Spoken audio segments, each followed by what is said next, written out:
Sonic the Hedgehog first raced across television screens back in 1991. Since then, he's become a gaming phenomenon, and for a time was contested to be more popular than Mario with his own Macy's Thanksgiving Day Parade balloon. Over 25 years later, Sonic releases still cause headlines. Sonic has become an internet cultural icon, and the Blue Hedgehog is still regarded as one of gaming's most iconic figures. But who actually created Sonic the Hedgehog? Well, the answer may be a little more complicated than you think, which is why I wanted to look into it. Yuji Naka is often considered the father of Sonic, but is that true? With the misconception that Keiji Inafune created Mega Man, I wanted to take a look at the classic figure of Sonic and see what I could dig up. What's up guys, I'm Dave Klein, and today we're going to take a look into who created Sonic the Hedgehog. Back in the late 1980s and early 1990s, Nintendo dominated the video game market. Nobody could hold a candle to the sales numbers Nintendo was hitting, and this was in part thanks to Nintendo's iconic mascot, Mario. Super Mario Bros. Was such a huge hit. Not only was it Nintendo's largest console seller, but Super Mario Bros. 3, released in 1990, sold 17 million copies alone. In 1985, Sega released the Sega Mark III, which would eventually become known as the Sega Master System. After witnessing the massive success of Mario, Sega tasked its team with creating a Sega mascot in response to Mario. This response came in the form of Alex Kidd, created by Kotaro Hayashida. While Alex Kidd went on to become a critically acclaimed game for the Mark III, it never became the true console seller that Sega was hoping for. Although the Sega Master System did well in Europe and Brazil, it couldn't even come close to the sales volume of the Nintendo Entertainment System in both America and Japan. In 1988, Sega released a new system, the Sega Mega Drive, or Sega Genesis, to Japan. This new console was the first of the 16-bit era, and once again, Sega decided it needed a mascot to rival Mario. While Alex Kidd was considered the Sega mascot, he wasn't selling as well as Sega was hoping, and a new mascot was deemed necessary. And this is where things get a little murky. In an interview for Sega Mega Drive / Genesis Collected Works, Kotaro Hayashida, the creator of Alex Kidd, was asked, quote, "Were you disappointed that Alex Kidd did not last into the post-Sonic era?" To which he responded, "The idea to create Sonic was also mine. It is my understanding that a lot of the ideas for Sonic were inherited from what might have been further Alex Kidd installments." So, according to him, he set up the project for Sonic. Kotaro Hayashida goes on to state, "Back then I was working as the head of the department. I let Hirokazu Yasuhara lead with the content specifications for the game, but I created the initial concept. I set the project up in order to develop a response to Mario. We had to develop a platform game with a striking appearance in order for Sega to compete against games like Mario 3. As a note to this, Hirokazu Yasuhara is credited as the designer of Sonic the Hedgehog. Meanwhile, Yuji Naka, widely considered the creator of Sonic, had just been let off of a cancelled Sega project. Yuji Naka had been a game programmer for Sega ever since its first console, the SG-1000, and was the programmer on the hit title Phantasy Star for the Sega Master System. After the recent cancelled title he'd been working on, Yuji Naka states, "A senior colleague suggested that the next project should be an action game, so Naoto Oshima and I embarked on Sonic together. My first thought was that I wanted the player to traverse through the game world in a similar way to Ghouls and Ghosts, but sped up. So the very first part of the program that I finished was the smooth, high-speed running action that later became the most iconic aspect of the Sonic games." Meanwhile, Naoto Oshima, the artist of Sonic the Hedgehog, states, "At the time it became known that the company was looking to adapt a mascot, we'd already been independently working on the game for some time.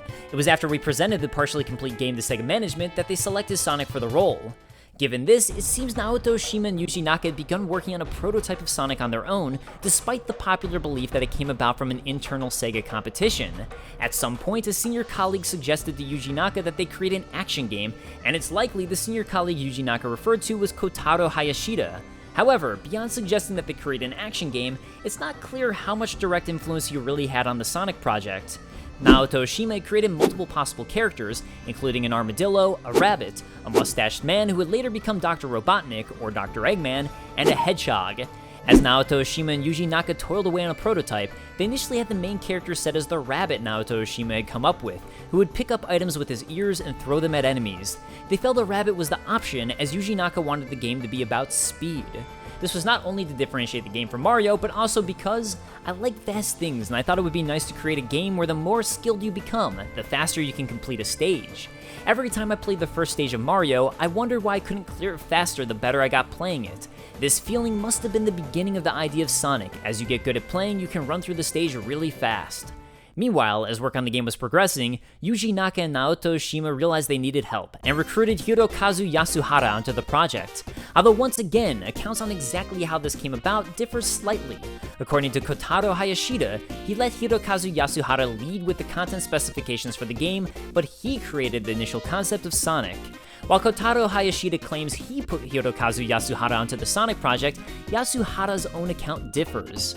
Work was progressing on the new game, but Naka and Oshima needed a full-time game designer on the project. They saw that I was free and looked to me for help designing the game until my departure. So I officially joined the project as a game designer, planning to work on it only until I went to the US. But I ended up staying in Japan for a year until we finished the project. Either way, Hirokazu Yasuhara ended up as the primary designer on the project, working in tandem with Yuji Naka and Naoto Oshima. The team decided that they wanted more simplistic gameplay rather than needing to pick up items and throwing them. This led to deciding maybe a rabbit wasn't the best idea, and they took a look at the other concepts Naoto Oshima had brought them for the character. Yuji Naka suggested an idea for a bear character that would become a ball and roll. We developed this a little further and decided that the character would become invincible when curled up as a ball. This is how we arrived at the concept of a hedgehog. Because we knew the game would move quickly, we initially chose a rabbit for the character and then experimented with further ideas, an armadillo and a hedgehog. Oshima-san's hedgehog illustration was very stylish and best represented the speedy qualities we were looking for, so that is what we decided upon. I enjoyed this creative process as the character evolved naturally from the concept of the game. Without telling their higher-ups, the team changed their character to a hedgehog and continued to work away on the prototype. Naoto Oshima refined his design of the hedgehog, currently codenamed Mr. Needlemouse, and gave him red and white shoes inspired by Santa Claus, a buckle on his shoes inspired by Michael Jackson, and gave him the attitude of Bill Clinton with a get-it-done attitude. Mr. Needlemouse was made blue to represent the color of Sega's logo. They presented the prototype to their higher-ups and were given the full go-ahead to work on Sonic in April 1990. They were given a full team to help them work on the game, and development went ahead. The overall gameplay seemed to be a merger of Yuji Naka and Hirokazu Yasuhara's ideologies. According to Naoto Oshima, some way into the project, Yuji and I were joined by Hirokazu Yasuhara, who further expanded upon our level designs. One of the things I remember was Yuji and I removing some of the more difficult traps and obstacles that had been added by Mr. Yasuhara because we felt they detracted from the game's free-flowing sense of speed. However, Mr. Yasuhara would put the traps back in again the very next day. We went back and forth like this as the days passed, which I feel resulted in a well-balanced game. It was an enjoyable process. According to Hirokazu Yasuhara, it seems like he was doing this in order to find a balance for both American and Japanese audiences.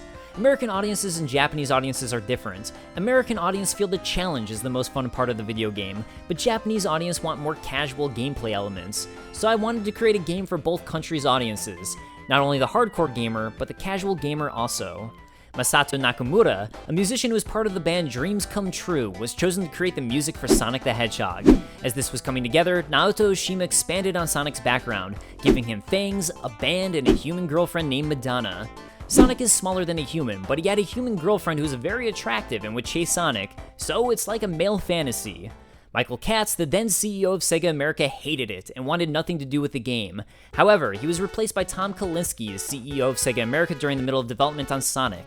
Taking credit for Sonic's red shoes, although so did Naoto Oshima, Tom Kalinske states, "Our marketing team did a bunch of revisions on the original Japanese character design so that it was acceptable for the US market.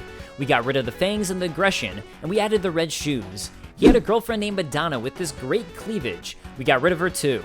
According to Madeline Schroeder, American product manager on Sonic the Hedgehog, we softened him up, and it was war. They created a new poster and art style for Sonic, and Sega of Japan hated it. In those days, I hated the American change to the look and feel, and I didn't know how the consumers would perceive it. But looking back now, that was one of the reasons it succeeded. And exceed it did. With Sega of America putting all of their marketing dollars behind Sonic, the game exploded and is still a cultural icon to this day. And looking back, as with anything, it was a team effort between all of Sonic Team and a little interference from Sega of America to make Sonic what it was. However, it seems Yuji Naka, Naoto Oshima, and Hirokazu Yasuhara were collectively the trio who truly gave Sonic its look and feel. And for that, I feel like it was these three as a team who made Sonic the icon that he would become. Hey, what's up guys? So if you liked this video, please let me know, as I was trying to do something a little bit different. If you thought I used too many quotes, or if you didn't, I'd love to know. I was trying to make this video as accurate as possible, and I figured to show that, I wanted to use as many first-hand accounts as I could. So let me know your thoughts, and I'll see you guys next time. Later guys, peace. Also, check out this beautiful new mic.